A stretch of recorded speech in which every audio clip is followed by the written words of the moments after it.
अगर मेरे को मिलना ही पुनर्जन्म जन्म का किया कराया है तो मैं इस जन्म में अच्छा करूं चाहे बुरा करूं तो वो मैटर नहीं करता फिर। बताया। देखिए, समस्याओं का निवारण है।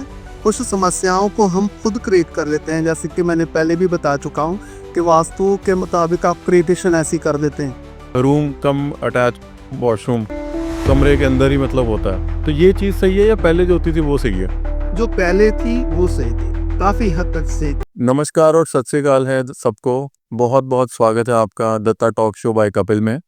आज की एपिसोड में जो हमारे गेस्ट हैं वो बहुत डिमांड थी हमारे व्यूअर्स की कि आप कुछ एस्ट्रोलॉजी पे, जो आजकल नॉर्मल हर घर में चल रहा है, वास्तुकला, न्यूमरोलॉजी, उसके रिलेटेड आज हमारे गेस्ट हैं जो हमें इस सब्जेक्ट के बारे में डीपली बताएंगे, क्योंकि बहुत सारी कन्फ्यूजन है इस चीज़ को लेके। तो आइए मिलते हैं, धारीवाल से हैं, बहुत ही जाने माने मंथन चौहान जी नाम है इनका। इन्होंने एस्ट्रोलॉजी पे, न्यूमरोलॉजी पे डिग्रीज की हैं, पीएचडी करी है। तो ज़्यादा देर ना लेते हो, सीधा मैं मिलाता हूँ आपको मंथन चौहान जी से। मंथन जी, आपका बहुत बहुत स्वागत है हमारे शो में। जय श्री राम जी। जरूर। मंथन जी, आप सबसे पहले हमें बताइए, जो एस्ट्रोलॉजी है या साइंस है या फिक्शन है? क्योंकि कुछ लोग बोलते हैं कि साइंस है, कुछ इसे मनगढ़ंत या कुछ समझते हैं। आप हमें ब्रीफली बताइए कि ये है क्या? देखिए, ज्योतिष विज्ञान है या शास्त्रीय विज्ञान है, इस पे कई प्रकार की टिप्पणियां हैं। आपने क्वेश्चन किया कि ज्योतिष विज्ञान है या ज्योतिष शास्त्र है, विज्ञान है। ये शास्त्रीय विज्ञान है और मानने की बात है, ये निर्भर करता है कि जो व्यक्ति दिखावा नहीं करना चाहते कि हम ज्योतिष को मानते हैं, लेकिन वो मानना चाहते हैं, मानते हैं और ज्योतिष के आधार पे ही अपना जीवन चला रहे हैं और कई प्रकार के लाभ भी उठा रहे हैं, वो विज्ञान मानते हुए इसे मानते। इसलिए ज्योतिष को आप शास्त्रीय विज्ञान ना कहते हुए शास्त्रीय ज्ञान ही माने इसको। अच्छा, ये विज्ञान नहीं है। ठीक है। बहुत एक टर्म चलती है, काला जादू, तंत्र मंत्र, ये वो भी सारी चीज़ें होती हैं या? होता है, होता है। यहाँ तक संभव है कि अगर मान लीजिए किसी जातक या जातिका को, किसी व्यक्ति को कोई तंत्र क्रिया है उसके ऊपर चली हुई है, उसके संपर्क में कोई भी व्यक्ति जाएगा, उसके ऊपर भी प्रभाव आएगा। यहाँ तक तंत्र शास्त्र काम करता है। तो मतलब ये चीज़ें वाक़ई होती हैं जो हम कहते हैं कि जी उसने कुछ किया हुआ है इसलिए उसकी फैमिली में मतलब फाइनेंशियली प्रॉब्लम है, या उसके बेटे को ऐसा हो गया या वैसा हो गया, ये चीज़ें होती हैं। देखिए, होता ही होती है। इसमें कई प्रकार के ज्योतिष सूत्र भी हैं जिन्हें देखा जाता है। अगर धन को लेकर किसी को समस्या आ रही है, तो उसमें देखा जाएगा कि क्या इसके धन दोष लगा हुआ है, पितृ दोष है, या कई और प्रकार के दोष होते हैं। इसके आधार पे समस्याएं देखी जाती हैं। अगर किसी के घर में क्लह रहता है तो उसका कारण पितृ दोष भी हो सकता है। उसके घर की कंस्ट्रक्शन ऐसी हो सकती है कि मान लीजिए, कई बार देखा गया है, ज्यादातर एक प्रचलता अब हो रही है कि बांस की कंस्ट्रक्शन करवाई जा रही है। बांस की आप किसी भी प्रकार से फर्नीचर इस्तेमाल में ला रहे हैं, तो उसके कारण एक ग्रह में डोमिनेशन होती है, क्लह होता है और कई प्रकार के विवाद खड़े होते हैं। नकारात्मकता जो है वो फैलती है। और जैसे आपने बताया वास्तु, तो वास्तु शास्त्र में भी मतलब जैसे आजकल या पिछले कुछ सालों से चल रहा है कि घर ऐसे बनाना चाहिए, इस दिशा में होना चाहिए, या बाथरूम यहाँ होना चाहिए, किचन वहाँ होनी चाहिए, तो ये चीज़ें भी इम्पैक्ट करती हैं आपकी फाइनेंशियली और वैसे लाइफ पे? बिल्कुल कहते हैं कि वास्तु शास्त्र में जो हम क्रेडिशन करते हैं, कंस्ट्रक्शन करते हैं, तो उसके कुछ नियम होते हैं। जिस प्रकार से ज्योतिष के नियम होते हैं, हमारा जीवन जीने के नियम होते हैं, किस प्रकार से हम किसी को मिलते हैं, बातचीत करना, उसी प्रकार से ज्ञान के माध्यम से देखिए तो वास्तु शास्त्र के भी कुछ नियम होते हैं जिनकी पालना करनी पड़ती है। और देखिए, जो जीवन 5 तत्वों के आधार पे चल रहा है, वो 5 तत्व अगर आप बैलेंस रखते हैं और बैलेंस रखते हुए आप कंस्ट्रक्शन करवाते हैं, तो आपको काफ़ी हद तक उसका लाभ उठाने को मिलता है, आपको लाभ होता है। और हर दिशा में आपके एपिसोड में बताना चाहता हूँ कि हर दिशा जो होती है, वो कुछ ना कुछ देती है। आप ये ना सोचें कि अगर आप साउथ डायरेक्शन का आपका मेन डोर है, तो आपको मृत्यु को ज़्यादा देखना पड़ेगा, मृत्यु तुल्य कष्ट आएँगे, ऐसा कुछ नहीं है। यहाँ तक भी होता है कि जन्म कुंडली के अनुसार साउथ डायरेक्शन ही आपको सूट करती। यहाँ तक ये होता है कि आप नॉर्थ फेसिंग ही प्लॉट ढूंढ रहे हैं, नॉर्थ फेसिंग ही आप मकान बनाना चाहते हैं, मेन गेट, मेन डोर बनाना चाहते हैं, तो ये नुकसान भी दे सकता है। निर्भर करता है कि जन्म कुंडली के अंदर कैसी व्यवस्था है, आपके पूर्व जन्म की जो कर्म है उसके आधार पे आपको कौन सी दिशा इफेक्ट देगी, बैड इफेक्ट देगी, गुड इफेक्ट देगी, ये डिपेंड करता है। अच्छा, मतलब किसी के लिए नॉर्थ अच्छी भी हो सकती है, किसी के लिए बुरी भी हो। बिल्कुल, हर दिशा कुछ ना कुछ देती है, हर ग्रह कुछ ना कुछ देता है। अब अच्छे डॉक्टर्स अगर आप देखें, सर्जन देखें, तो राहु की देर अच्छे आपको वक्ता देखे, आध्यात्मिकता की तरफ देखे, आप गुरुजन देखे तो केतु गुरु का प्रभाव है। हर ग्रह कुछ ना कुछ देता है और दिशा जो है आप तो देते ही। तो एक और टर्म है जो बहुत प्रचलित हो रही है पिछले कुछ सालों से, न्यूमेरोलॉजी। जैसे न्यूमेरोलॉजी में क्रमांक बोलते हैं हिंदी में। कुछ लोग अपने स्पेलिंग भी चेंज कर रहे हैं नाम के, और गाड़ी के नंबर भी लेना है, किसी के लिए अनलकी है, लकी है। तो उसका हम कैसे, हमें पता चल सकता है कि मेरे लिए लकी क्या है या अनलकी क्या है? देखिए, उस पे 2 मैं आपको एक बात स्पष्ट बताना चाहता हूँ कि जन्म कुंडली सबसे ज़्यादा अहम है। अगर आपको जन्म समय का कन्फर्म है, तो आप किसी विशेषज्ञ से अच्छे जानकार से सलाह लेते हैं, तो जन्म कुंडली के आधार पे ही आपको ये बिल्कुल इन्फॉर्मेशन, बिल्कुल सही सटीक ज्ञान प्राप्त हो जाएगा कि कौन-सा अंक आपके लिए मित्रगण है, कौन-सा अंक आपको बेनिफिट देगा, कौन-सा अंक आपका एंगल साबित हो सकता है। ये डिपेंड करता है जन्म कुंडली के ऊपर। पर कुछ लोग जन्म कुंडली वगैरह में बिलीव नहीं करते, तो वो फिर वास्तु में या न्यूमेरोलॉजी में। के ऊपर ही निर्भर करता है कि वो नहीं करते हैं, तो कारण अलग है। लेकिन जब जब मैंने देखा है अपने पर्सनल एक्सपीरियंस में, जब जब समस्याएं आती हैं, तो चाहे वो किसी भी रिलीजन से संबंध हो, धर्म से संबंधित हो, वो इस तरह देखते हैं। मान लीजिए कोई मेडिकली कोई अपनी ट्रीटमेंट करवा रहा है, तो डॉक्टर अगर हाथ खड़े कर देते हैं तो स्टार्ट हमसे ही होगा, हमसे ही एंड होगा। आपको किसी विशेषज्ञ के पास जाकर जानकारी लेनी पड़ेगी कि हाँ, रोग जो है वो पीछा नहीं छोड़ रहे हैं, मेडिसिन जो है वो काम नहीं कर रही हैं। कहीं भी आप जाते हैं तो रोगों का तांका लगा हुआ है, उसके पीछे फिर आपको एस्ट्रोलॉजर कोई विशेषज्ञ ही बताएगा कि आपके घर के अंदर समस्या है, आपके अंक के अंदर कोई समस्या है, आपका अंक कम जो आपकी डेट ऑफ बर्थ में कोई भी अंक अगर मान लीजिए आपको आवश्यकता है उस तत्व की, उस अंक की, तो आपकी डेट ऑफ बर्थ में वो अंक नहीं है, तो एस्ट्रोलॉजर आपको उसका इस्तेमाल करना सिखाएगा। इस प्रकार से उस अंक का आप लाभ उठा सकते हैं। लेकिन बात फिर वही आ जाती है, जन्म कुंडली आपको दिखानी पड़ेगी। अगर जन्म कुंडली आपके पास नहीं है, डेट ऑफ बर्थ ही आपके पास है, और कोई ज्ञानवर्धक ज्ञान जानता है कि न्यूमरोलॉजी के अकॉर्डिंग वो किस प्रकार से आपका मुख्य ग्रह पकड़ सकता है, जो आपका नायक साबित हो, तो आपको काफ़ी हद तक अंक शास्त्र के द्वारा लाभ हो सकता है। तो जैसे आपने बोला कि पुनर्जन्म के बिहाफ पे ही इस जन्म में नंबर और सारा वो होता है। जी। तो मतलब अगर पुनर्जन्म का ही ये सारा हिसाब किताब है, तो फिर मैं इस जन्म में, मतलब अगर मेरे को मिलना ही पुनर्जन्म जन्म का किया कराया है, तो मैं इस जन्म में अच्छा करूं चाहे बुरा करूं, तो वो मैटर नहीं करता फिर। बताया। देखिए, अगर आप बुरे कर्म करते हैं तब भी आपका जन्म दोबारा होगा।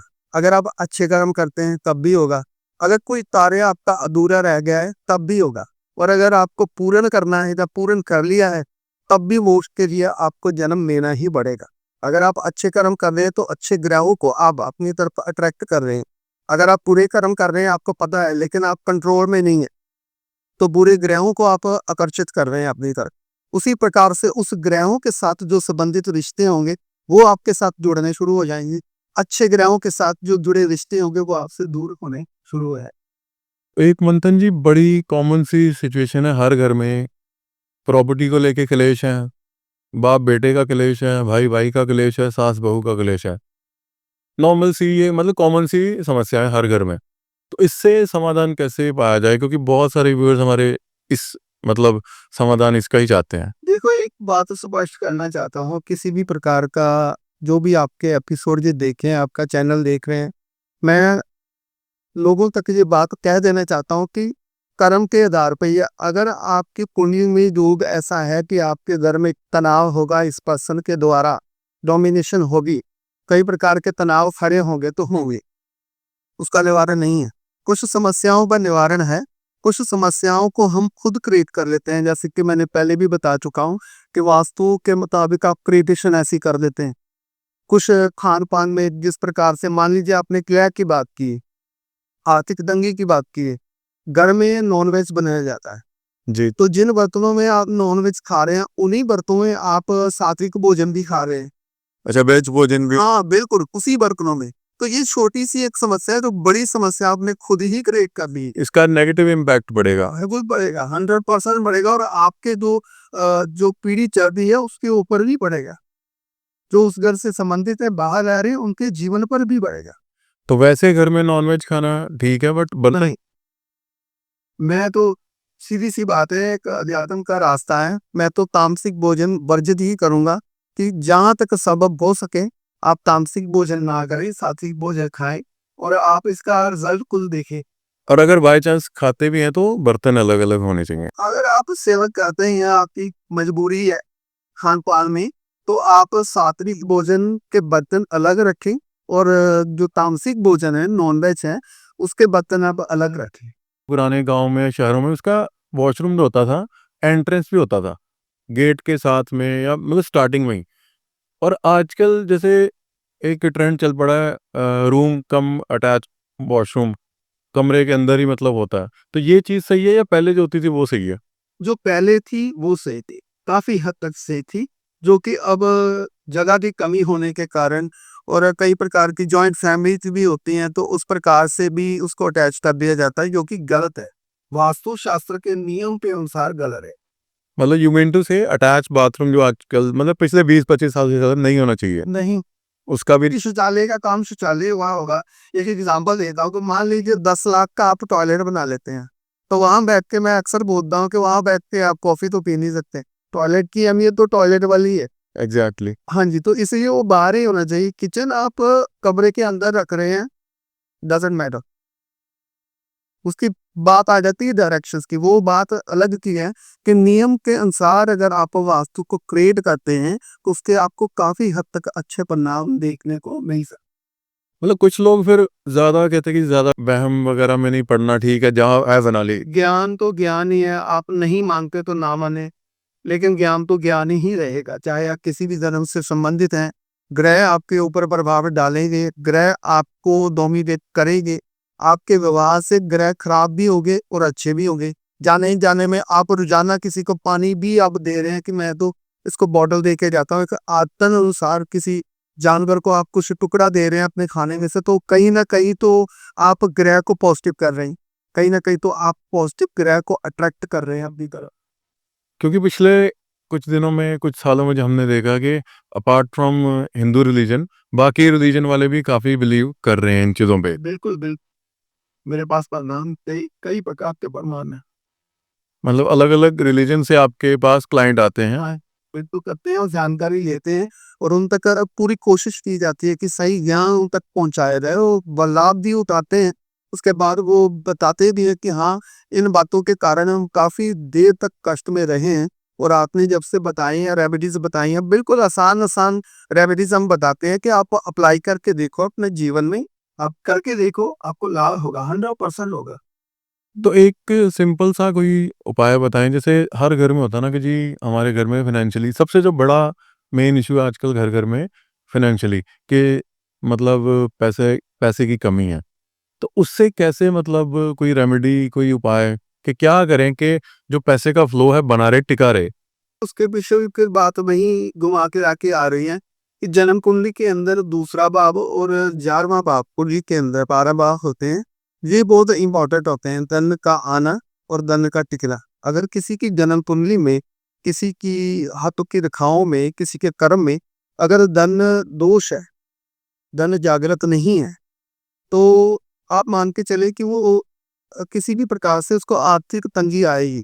किसी न किसी तरह आर्थिक तंगी के कारण भी उसको अपमानित होना पड़ेगा।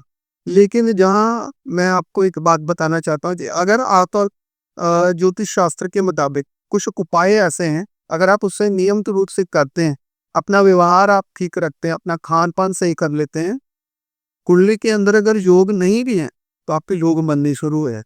ये बिल्कुल ठीक है और 100% है।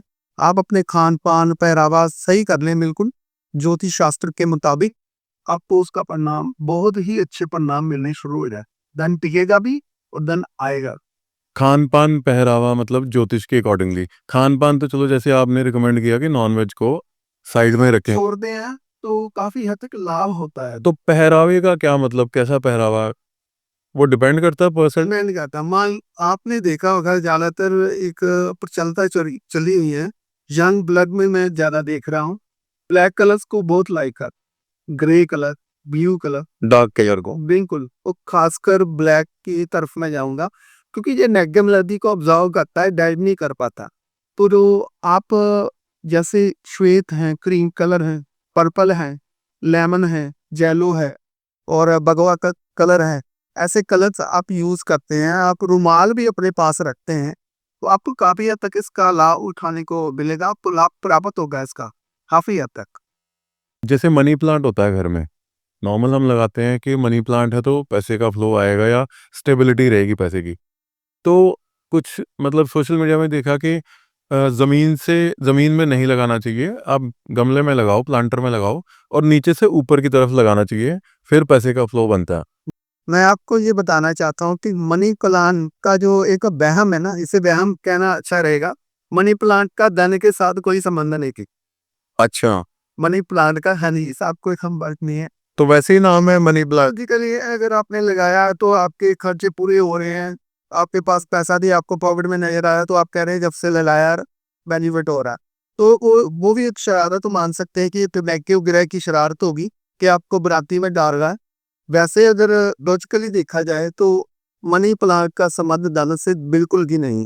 अच्छा, वैसे कई पौधे हैं, मैं बताना चाहता हूँ आपको, जैसे तुलसी का पौधा सभी जानते हैं, आप किसी भी धर्म से संबंधित है, आप घर में रखें और उसे तुलसी के पौधे को आप कोशिश करें कि रोजाना आप उसको जल अर्पित करें, रविवार छोड़ते हुए, और आप जल अर्पित के साथ शाम के वक्त एक दीपक प्रज्वलित कर दें, और अगर गन्ने का रस मिल जाए, अपने हाथों से आप उसका छिड़काव करें, रोजाना थोड़ा सा कर दें, तो आप देखिएगा कि धन की कभी कमी नहीं आएगी। छोटा सा उपाय है, चाहे आपकी कुंडली में धन का योग ना हो, लेकिन आप बिल्कुल आपके कार्य सकारात्मक हैं, आपके विचार सकारात्मक हैं, पॉजिटिव विचारों वाले हैं आप, तो आप देखेंगे कि आपको धन के लिए कभी भी किल्लत नहीं आई। अगर आप ड्रिंक पीते हैं, नॉन वेज खाना है आपको, आपको कई प्रकार की अय्याशी करनी है, कई प्रकार से धन का दुरुपयोग करना है, तो फिर ये उपाय काम नहीं आएगा। अगर आप सकारात्मक हैं, परिवार को चलाने के लिए, अपने निजी खर्चों से तंग हैं आप और उसको राहत में लाने के लिए आप ये उपाय करते हैं, तो काफ़ी हद तक आपको लाभ हो। एक और चीज़ जैसे हमारे पंजाब या नॉर्थ में तो ये कल्चर नहीं है, अगर आप महाराष्ट्र या उस साइड जाएँगे ना, तो जितने भी घरों में जैसे मैं जिस देखा है ज़्यादातर जो लोग हैं जिनके घर हैं, वो जूते अपने बाहर घर के बाहर उतारते हैं, घर के अंदर वो सारे नंगे पाँव घूमते हैं। तो उसका भी कोई बेनिफिट होता है जैसे कि जूते हम अगर बाहर उतारे तो? बिल्कुल होता है। एक तो ये है कि आप बाहर से आए हैं, कई प्रकार की नकारात्मकता ऊर्जा होती है, सारा चक्कर ही ऊर्जा का है। आप कहीं भी जा रहे हैं, गुजर रहे हैं, तो जूतों के द्वारा, आपके पैरों के, आपकी बॉडी के द्वारा आपके जो है वो नकारात्मकता आती है। जूते आप अंदर लेते जा रहे हैं, तो डस्ट पहले की सीधी-सी बात है। फॉरेन कंट्रीज़ में भी ज़्यादातर हमने देखा है कि बिल्कुल, जूते आप बाहर उतारते हैं, उसका कारण ये है कि कहीं न कहीं आपने काफ़ी हद तक नकारात्मकता को बाहर छोड़ दिया है। उसके बाद हाथ-पाँव धोकर बाहर ही मतलब बने होते हैं, वाटर एलिमेंट का इंतज़ाम होता है। वहाँ आप हाथ-मुँह धोते हैं, कुल्ला करते हैं, उसके बाद ही आप प्रवेश करते हैं घर के अंदर।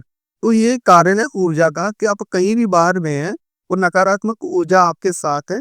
जल के अंदर बहुत ताकत होती है, जल आपको काफ़ी हद तक ऊर्जा जो है आपकी बढ़ाता है, पॉजिटिव ऊर्जा आपको देता है। जल के अंदर काफ़ी ताकत है, जिसके कारण मुँह हाथ धो के जल का सेवन करके उसके बाद घर के अंदर प्रवेश किया जाए, तो काफ़ी हद तक आप नकारात्मकता को बाहर ही खत्म कर सकते हैं। इसका कारण ये है। एक और चीज़ उसका तो मुझे पर्सनल एक्सपीरियंस है, आपने एक बारी बताया था। मैंने आपसे पूछा था कि मतलब काम कंप्लीट नहीं हो रहे, डिले पड़ रहा है, जो भी प्लानिंग हमने सोची हुई है। तो आपने एक सिंपल सी चीज़ बताई थी कि आप जब अपने जूते या चप्पल उतारते हो, वो गैप में नहीं रखने। हाँ, तो मैंने कोशिश की, मतलब अब गैप में नहीं रखता तो अच्छा हो रहा है। हाँ जी, इसलिए मैंने बताया ना, कुछ ऐसे ज्योतिष सूत्र हैं, कुछ उपाय ऐसे हैं जो हमारे ऋषि मुनियों द्वारा बताए गए हैं शास्त्रों में।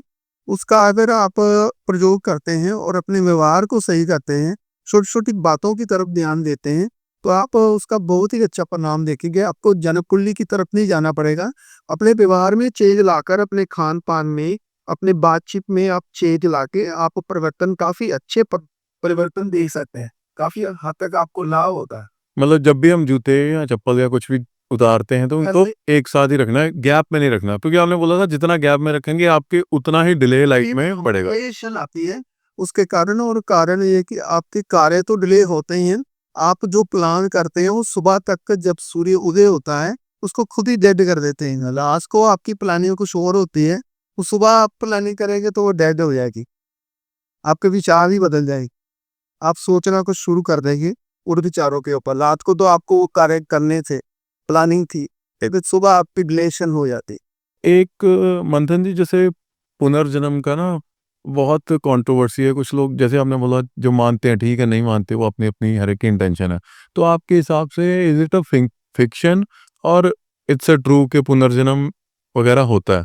बिल्कुल होता है। आप देखिए कि काम के गाल भैया, मैंने आपको इस बात को स्पष्ट किया है कि अगर आप बुरे कर्म करते हैं तो तब भी आपको दोबारा जन्म लेना पड़ेगा। अगर आप इसी जन्म में उन बातों को समझ जाते हैं, जन्म कुंडली में कहीं ना कहीं आपके योग है कि आप ये समय में आके आपके अंदर सुधार आएगा, इन बुरी आदतों को आप छोड़ देंगे, तो आप मान के चलेंगे वो भी आपका जन्म ही है। आपने जिस तरफ आपका ट्रैक चेंज हुआ है, बुरी आदतों को छोड़ते हुए सही ट्रैक की तरफ आए हैं, अध्यात्म के क्षेत्र में आ गए हैं, पूजा पाठ बंदगी करते हैं, ईश्वर पर भरोसा करना शुरू कर दिया, इंसानियत को आपने जागृत कर दिया, तो आपने अच्छे ग्रहों को अपनी तरफ अटैक कर रहा है। जो योग नहीं है, वो योग की क्रिएट हो जाएंगे आपकी जन्म को भी। तो पूर्व जन्म होता है, पूर्व जन्म का प्रभाव होता है। तो काम आपके अधूरे रह गए थे, वो भी आप पूरे करने के लिए आते हैं ईश्वर के हुक्म से। इफेक्ट ऑफ राशिस, ये जो राशि फल वगैरह इनका लाइफ में प्रभाव पड़ता है? बिल्कुल पड़ता है। जन्म राशि का प्रभाव पड़ता है। जिस समय पे आपने जन्म लिया है, चंद्रमा कितने डिग्री पे, कौन से नक्षत्र में था, कौन सी चरण में था, ये प्रभाव पड़ता है। और जन्म राशि का ही प्रभाव पड़ता है। नाम से आप देख रहे हैं तो प्रभाव पड़ता है, लेकिन बहुत कम पड़ता है, क्योंकि जो नाम प्रोनाउंस किया जा रहा है उसका प्रभाव आएगा ही आएगा, क्योंकि वो एक पहचान है आपकी। और पहचान होने के कारण उस ग्रह, उस नाम राशि से संबंधित जो ग्रह होगा वो भी आपके ऊपर प्रभाव डालते हैं। लेकिन जितना जन्म राशि प्रभाव डालती है, उतना नाम राशि प्रभाव नहीं डालते। क्योंकि नाम तो कोई भी चेंज कर लेते हैं। कोई किसी प्रकार से प्रोनाउंस आपको कर रहा है जॉली मोड में, कोई किसी प्रकार से प्रोनाउंस कर रहा है, तो वो बार बार जो है वो क्रॉस ही होंगे, वो ग्रह आपस में क्रॉस ही होंगे। इसलिए जन्म राशि के लिए ही मैं बोलूंगा कि जन्म राशि अगर आपको पता है, तो मान लीजिए कि आपका जीवन आप बहुत अच्छे से निभा भी सकते हैं और बहुत अच्छे से समझ सकते हैं अपनी समस्याओं को, जन्म राशि के आधार पर। और एक जैसे मैंने पहले आपसे पूछा कि काला जादू, ये वश करनी, ये वो जो भी बड़ी ऐड चलती है ना आजकल के, इसका समाधान हमसे पाएँ ये वो, तो ये वाक़ई होता है या जाएँगे तो वहम डाल देंगे जी? देखो, आजकल सीधी सी बात है, कड़वी सच्चाई है, कड़वी है कि रेमेडीज बेची जा रही है। कोई भी है, रेमेडीज बेची जा रही है। अब जन्म कुंडली में मान लीजिए लगन का स्वामी छठे स्थान में आ गया, कुंडली के अंदर छठा भाव, आठवां भाव और 12वें भाव को सही नहीं माना जाता, ये है। लेकिन ऐसा कुछ नहीं है, जैसे कि मैंने कहा कि हर ग्रह कुछ ना कुछ देता है, हर दिशा कुछ ना कुछ देती है, और हर भाव कुछ ना कुछ आपको दे रहा है। लगन का स्वामी छठे स्थान में आ चुका है, तो आपके अंदर हीलिंग पावर है। आप हील कर सकते हैं, आप किसी की भी समस्या का निवारण कर सकते हैं, पर खुद के लिए आपको नहीं पता। वो बात को आपको समझना है किसी विशेषज्ञ से, और उसका निवारण करना है, ताकि आप अपने ही समस्या पर निवारण कर सकें। तो इसलिए जादू टोना जो भी आप कह रहे हैं वो होता है, प्रभाव होता है। तंत्र क्रिया अगर किसी ने की है, तो तंत्र क्रिया को काटने वाले भी हैं। ज्योतिष गलत नहीं है, ज्योतिषी गलत हो सकता है, कोई भी ज्ञान गलत नहीं है, लेकिन उसका प्रयोग आप कैसे कर रहे हैं, किस इंटेंशन से कर रहे हैं, ये डिपेंड करता है। यू मीन टू से कि ज्योतिष सही है, आगे जो बेचने वाले हैं, बताने वाले हैं वो। मैंने आपको स्पष्ट कर दिया एक शब्द में कि रेमेडीज को बेचा जा रहा है, बस, और कुछ नहीं। सही, अगर आप अपना, मैं एक बात को स्पष्ट कहना चाहता हूँ कि अगर आप अपना व्यवहार सही कर लेते हैं, आपको सब पता है। आप अपना व्यवहार सही कर लेते हैं, आप अपना बोलचाल सही कर लेते हैं, अब्यूज्ड वर्ड नहीं आप यूज़ करते, तो आप धीरे-धीरे देखेंगे कि उन ग्रहों से संबंधित जो आप नकारात्मकता खुद ही क्रिएट कर रहे थे, आपको सकारात्मक उसके जो रिज़ल्ट हैं, वो मिलने शुरू हो जाएँगे। आपकी कुंडली में कहीं भी बैठा हो ग्रह, नीच का हो, बिल्कुल दिक्ट अवस्था में हो, ना कोई फल दे रहा हो आपको, लेकिन अगर व्यवहार आपने सही करिए, सही हो जाएगा। मान लीजिए आपका कम्युनिकेशन सही नहीं है, आप बात-बात पे गालियाँ निकालते हैं, तो बुध आपका ग्रह, अच्छा, तो अगर आप ये सही कर लेते हैं, तो बुध आपका सही है। आपको मैनेजमेंट करना, आपको प्लानिंग देना, बिज़नेस से रिलेटेड प्लानिंग देना, आपकी बातों का एक्सप्रेशन पढ़ना, प्रभाव पड़ना लोगों के ऊपर सकारात्मक, ये शुरू हो जाएगा। मतलब जैसे हम कहते हैं ना कि घर में कलेश है ये वो, पर उस घर में सपोज़ गाली-गलौज चलता रहता है, चाहे बाप-बेटे के बीच में, चाहे बच्चों के साथ, चाहे वाइफ़ के साथ। अगर गाली-गलौज चल रहा है तो इसका भी नेगेटिव इम्पैक्ट पड़ता है। पड़ेगा। आपने क्रिएशन कर दी, आपको किसी भी ग्रह को देखने की आवश्यकता नहीं है। आप अपना व्यवहार सही कर लें, तो सभी ग्रह ठीक है। ग्रह आपके घर के अंदर ही है। ओके, ग्रह आपके इर्द-गिर्द ही, आपके यार दोस्त हैं, रिश्तेदार हैं, आपके परिवार के जो सदस्य हैं, वो ग्रह ही हैं। आपके घर के अंदर ही है।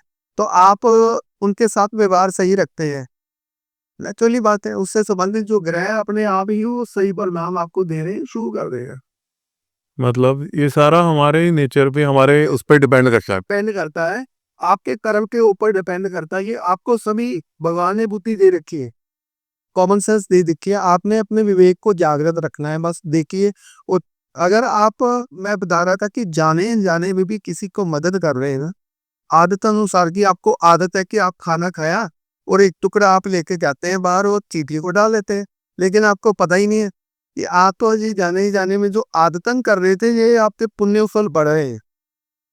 कोई ना कोई चींटी, कोई ना कोई चीता उसको खा रहा है, कोई ना कोई पेट जा रहा होगा, जानवर जा रहा होगा, वो उसको खाने का स्वीकार हो गए। आपका पुण्य फल में वो बढ़ोतरी हो। एक जैसे आपने बात बताई ना कि हर एक धर्म के मेरे पास लोग आते हैं, ये क्लाइंट हैं मतलब। तो ऐसे ही ना एक पाकिस्तान से मेरे व्यूअर हैं, मैं लास्ट गया था तो उनकी डिमांड भी थी। तो मैं बहुत हैरान हुआ सुन के कि बीइंग अ मुस्लिम, वो मुस्लिम थे। तो उन्होंने पूछा कि मुझे बोला कि रमन भाई आप पॉडकास्ट करो किसी इस पे एस्ट्रोलॉजी पे। तो वो लोग भी, कुछ लोग मतलब उनमें से ये चीज़ों मानते, कहते मेरे मतलब घर में कलेश या मेरी जॉब नहीं लग रही, सेटल नहीं हो रहा। देखो, ज्ञान जो है ना, अगर आप स्वीकार नहीं कर रहे हैं, तो ज्ञान ही रहेगा, उसकी अहमियत खत्म नहीं होगी। लेकिन समस्या के बाद जब आप ज्ञान की तरफ जाएँगे, तो ज्ञान आपको धकेला नहीं मारेगा। ज्ञान आपको ये नहीं कहेगा कि अब मैं तेरे को बेनिफिट नहीं देना चाहता। मैंने आपको बात स्पष्ट कह दी कि आपको एस्ट्रोलॉजर के पास जाने की आवश्यकता नहीं पड़ेगी। अगर आप अपना व्यवहार ही सही कर देते हैं, तो आप अपने ग्रहों को बैलेंस कर रहे हैं। किसी भी ग्रह को उच्च करने की आपको आवश्यकता नहीं है। बहुत लोग प्रसन्न होते हैं, मेरा ये ग्रह उच्च का है जी, इतनी डिग्री का, उस वो बात नहीं है। बात ये है कि आपने उसको बैलेंस की तरह रखा हुआ है। अब बुध उच्च का है, अच्छे भाव में बैठा हुआ है, अच्छी डिग्री, अच्छे नक्षत्रों में बैठा हुआ है, कोई पापक दृष्टि नहीं है, पापक दृष्टियों में नहीं है, लेकिन आपकी वाणी ठीक नहीं, आपका बातचीत करने का ढंग ठीक नहीं, आप बच्चों के साथ बिल्कुल दुर्व्यवहार करते हैं, तो आपका बुध कहाँ आपको अच्छा परिणाम देगा।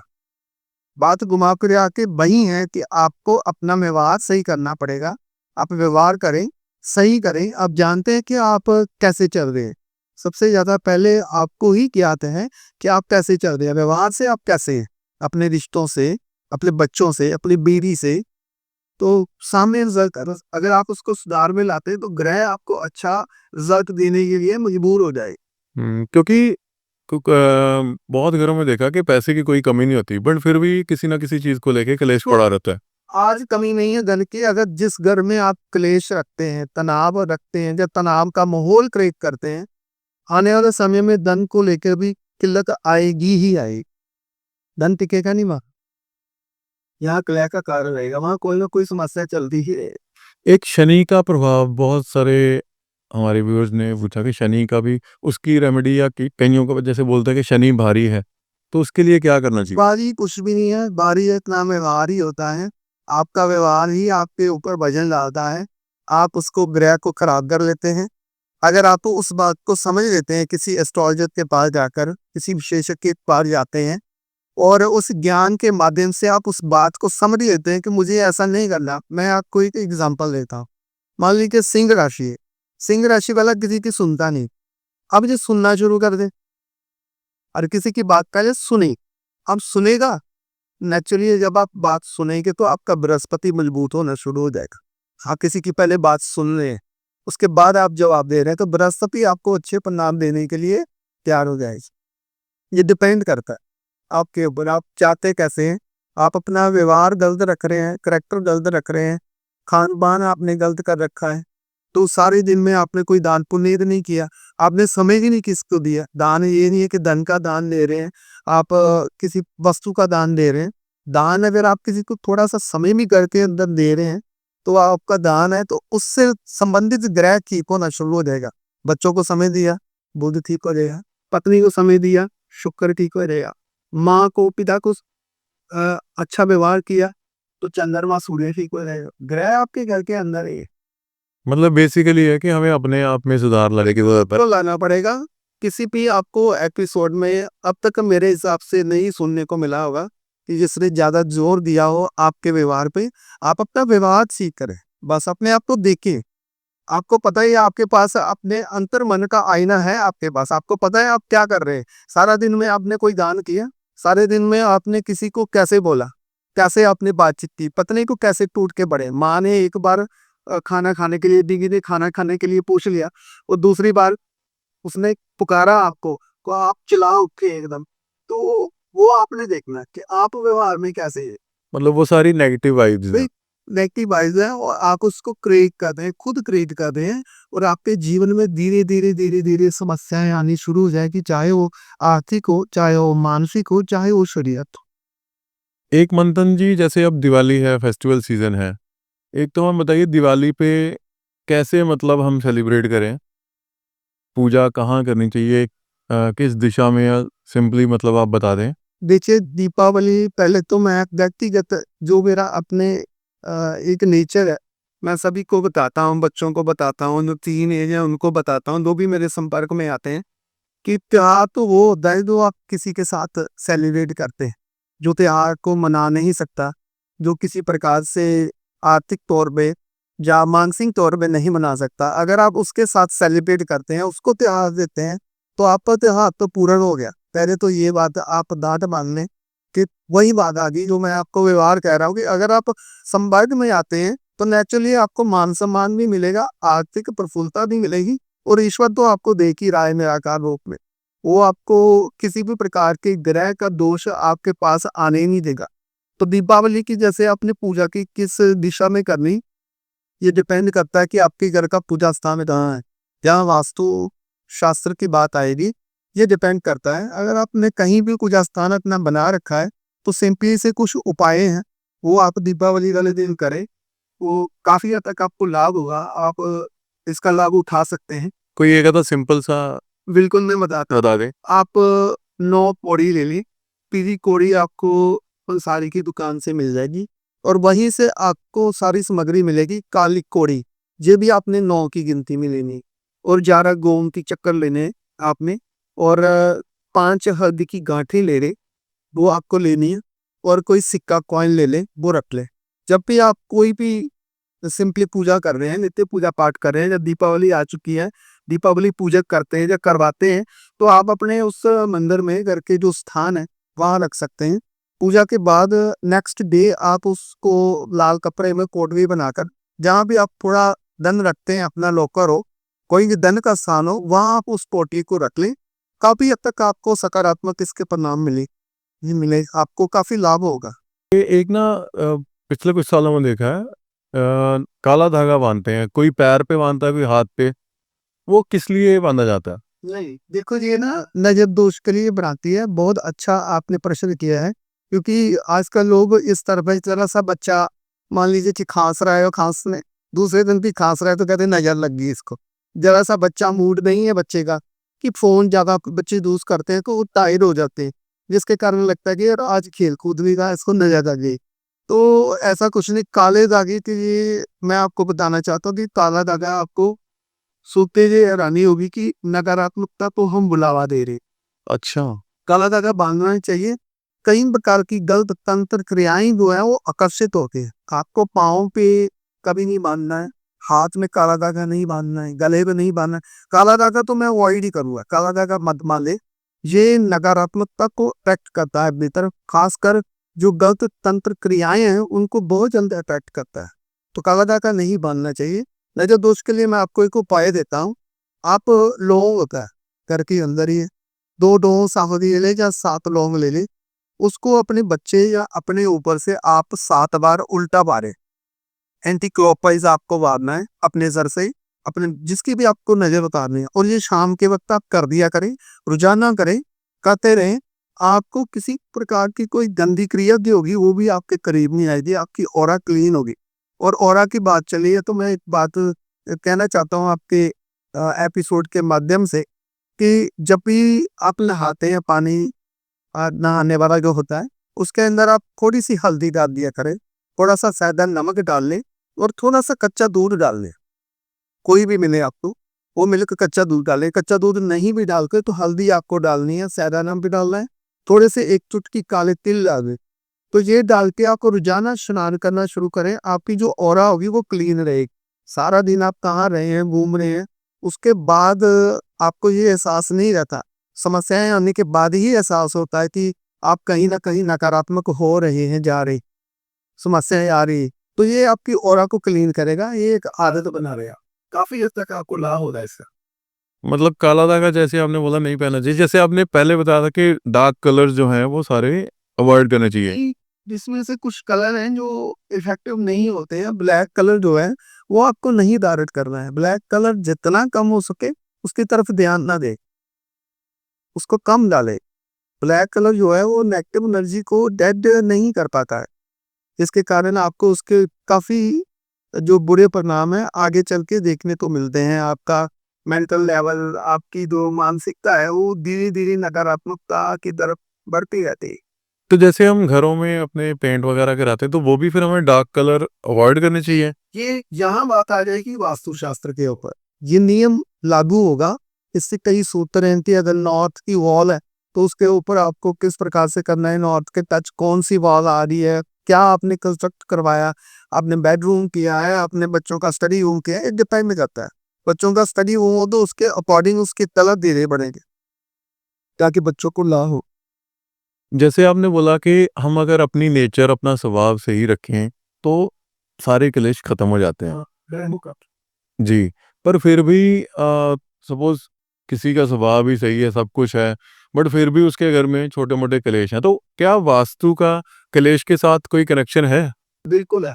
पितृ दोष का भी प्रभाव होता है, उसके कारण कुंडली के अंदर कुछ ऐसे योग होते हैं, उसके कारण भी होता है। और वास्तु शास्त्र भी यहाँ काफी हद तक अपना प्रभाव दिखाता है। अगर मान लीजिए आपने साउथ ईस्ट डायरेक्शन में वाटर एलिमेंट आपने स्थापित कर रखा है तो क्लेश होगा, तनाव होगा, कोर्ट कचहरी के मुकदमे रिलेशनशिप जितने भी हो सबर होगी सभी। और आपस में भी तनाव ही रहेगा। कोई अपने आप को जज समझेगा, कोई लकी समझेगा, कोई डॉक्टर समझेगा। घर के अंदर तनाव रहेगा और विचारों का तनाव रहेगा। रिलेशनशिप इतने अच्छे से नहीं चलती। जहाँ साउथ ईस्ट डायरेक्शन में आप वाटर एलिमेंट स्थापित कर लेते हैं, जल को स्थापित कर लेते हैं अग्नि में, क्योंकि आप एग्जाम्पल के तौर पे देखिए ना, अग्नि के ऊपर जल को डालिए, जल भी बाव बन के उड़ जाता है। तो अग्नि की स्वभावत हो गई। एक और चीज़ मैं आपसे पूछना चाहता था कि लोग ना घरों में एक तो फिशेज़ वगैरह रखते हैं और बर्ड्स भी रखते हैं। तो जैसे सोशल मीडिया पे भी कई बारी सुना है कि जैसे पक्षियों को भी अब पिंजरे में बांध के रखेंगे तो नेगेटिव ही करें। नहीं, बिल्कुल भी नहीं रखना चाहिए। मैं तो बहुत अच्छा क्वेश्चन आपने फिर कर दिया। मैं आपके माध्यम से बताना चाहता हूँ कि आप अगर नदियों को गंदा करते हैं, उपाय करते हैं, कोई कोई चीज जल प्रवाहित आपको करने हैं, तो आप जरा सी भी कर सकते हैं, ऐसा कुछ नहीं है। और मैं देख रहा हूँ कि कोयले का उपाय बताया गया है, कोई बात नहीं आप करें। लेकिन अगर आप वजन के बराबर पूरा कोयला बहते हुए जल को गंदा कर रहे हैं, आप जरा सा कोयला लेके, टुकड़ा लेके, वो भी आप लकड़ी में जला के उसका कोयला बना लें। छोटी सी लकड़ी को जो गिरी हो, ऐसे ही बेकार में गिरी है, उसका आप कोयला बना लें। उसको आप अगर आप जल प्रवाहित करते हैं छोटे से टुकड़े को भी, तो वो भी आपका उपाय हो जाता है। आप पैरेट को रखते हैं तो बुद्ध को खराब कर रहे हैं, आप बर्ड्स को रख रहे हैं या बुद्ध को खराब कर रहे हैं अपने आप। तो इसके अलावा फिश एक्वेरियम की आपने बात की, ये भी गलत है। राहु को आपने खराब कर ली। कई प्रकार की आपको दुविधाएँ आएँगी, संतान के द्वारा आ रहे, आप सही हैं तो आपकी संतान बिल्कुल टीनेजर है, वो गलत होना शुरू हो जाएगी, उसके साथ गलत होना शुरू हो जाए। तो ऐसा बिल्कुल नहीं करना है। मैं तो ये कहूँगा कि आपको वर्जित करें, वर्जित ही है। आपको किसी भी पशु, पक्षी और पशु तो आप पालना करते हैं तो उसका आपको पूरा ध्यान रखना पड़ेगा। बिल्कुल इग्नोर नहीं करना होगा। जिस प्रकार से आप अपना ध्यान रखते हैं, उसी प्रकार से अगर आपने कोई पशु या कोई पेट रखा है, तो आपको उसके साथ बिल्कुल सही व्यवहार रखना होगा। उसको समझते हो। अगर फिश आपने एक्वेरियम में रखी है तो ये बिल्कुल वर्जित है, आपको नहीं रखनी है, कैद मुक्त करनी है। और बर्ड्स रखे हैं तो वो भी आपको याद करने पड़ेंगे। अगर आपने रखे हैं या रखने का फैसला कर रहे हैं तो बिल्कुल ना करें, आपको अच्छे खासे बुद्ध को खराब कर लेंगे। ये थे मंथन चौहान जी, बहुत अच्छा लगा इनसे मिलके। उम्मीद करते हैं कि नेक्स्ट टाइम भी इनको बहुत जल्दी आप सबकी डिमांड पे दोबारा भी लाएंगे। तो बहुत बहुत धन्यवाद सर आपका। आपका धन्यवाद। जय सीताराम। बहुत अच्छा लगा इनसे मिलके, इनके विचार सुन के, इन्होंने जो टिप्स दिए हमें। तो ओवरऑल समराइज़ करें तो बात तो यहीं आके ख़त्म होती है कि हमारा व्यवहार, हमारी नेचर, हम कैसे किसी से ट्रीट करते हैं, सारा वहीं पे आके डिपेंड करता है। अगर हम किसी से ट्रीट ही नहीं अच्छा करते तो हम क्या एक्सपेक्ट करेंगे कि अगला बंदा या हमारे घर में शांति कैसे होगी। तो बहुत अच्छा लगा इनसे मिलके। उम्मीद करता हूँ, प्रे करता हूँ कि इनका आने वाले दिनों में फ्यूचर इनका बहुत ब्राइट हो। और इसी के साथ मैं आप सबसे एक बार फिर पहले तो बहुत आभार प्रकट करता हूँ कि आप हमें, हमारे चैनल को इतना प्यार दे रहे हैं। जिन्होंने नहीं सब्सक्राइब किया प्लीज़ सब्सक्राइब करें, और ऐसे ही आपके लिए हम अच्छे अच्छे एपिसोड लाते रहेंगे। बहुत बहुत धन्यवाद, मिलते हैं नेक्स्ट वीक।